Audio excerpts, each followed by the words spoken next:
ફરીથી એક નવા વિડીયોમાં બધા મિત્રોનું સ્વાગત છે। મિત્રો આજે આપણે કરકરી કુરકુરિયા બનાવવાના છે, કારણ કે તે મિત્રો ફૂલ આમ કરકરિયા થાય એવા બનાવવાના છે। મિત્રો વિડીયોમાં આગળ બનાવી રહેજો। નાના છોકરાને પણ આવી આપણે તમારા ઘરમાં બાળક હોય તેને બનાવીને ખવડાવજો તો પણ ખાઈ શકે એવા મસ્તીના બને છે, કાંઈ ન ઘટે એવા।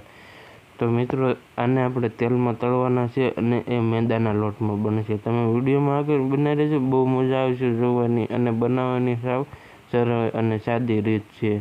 તો મિત્રો આપણે શરૂ કરી દઈએ આનાથી। વિડીયોમાં ખાસ ધ્યાન આપજો, વિડીયોમાં ન હોય તો ચેનલને સબસ્ક્રાઈબ કરીને વિડીયોને લાઇક કરી દેજો અને તમે ત્યાંથી અમારો વિડીયો જોવો એ કોમેન્ટમાં પાછા જરૂર કહેતા જજો। આપણો વિડીયો શરૂ કર્યો, બટાટાની છાલ ઉતારી લીધી, ત્યાર પછી આવી પતલી પતલી કુરકુરિયા જેવી લાંબી લાંબી ચીપ કાપી લેવાની છે।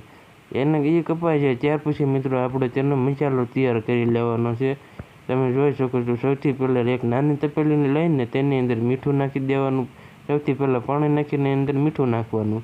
પાણી મિત્રો માપે નાખજો, જેથી કરીને આ વેફર બધી અંદર પલળી જાય અને તળવામાં બેટર વધે અને એ રીતનું।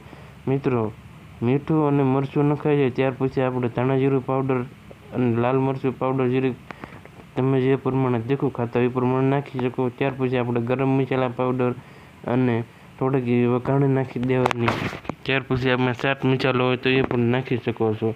એ નખાઈ જાય ત્યાર પછી થોડો મેંદાનો લોટ નાખીને થોડું પાણી ઉમેરીને આવી રીતનું હાઈ ક્લાસ કૂણું એવું બેટર તૈયાર કરી લેવાનું છે। હાવ લાળિયા થાય એવું ન રાખતા, સેજ કડક રાખજો, મતલબમાં સેજ એવું કવર જે પટીને ચડે એવું રાખવાનું છે।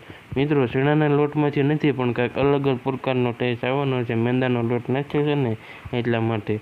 તમે ટ્રાય કરજો ઘરે ચોક્કસથી। જો મિત્રો આવી રીતનો પતલો પતલો હાવ મસાલો ચડે એટલે એને તેલમાં તરત નાખી દેવાનું। તમે જોઈ શકો આપણું તેલ કમ્પ્લીટ ગરમ થઈ ગયું તો એમાં મુકાઈ ગઈ।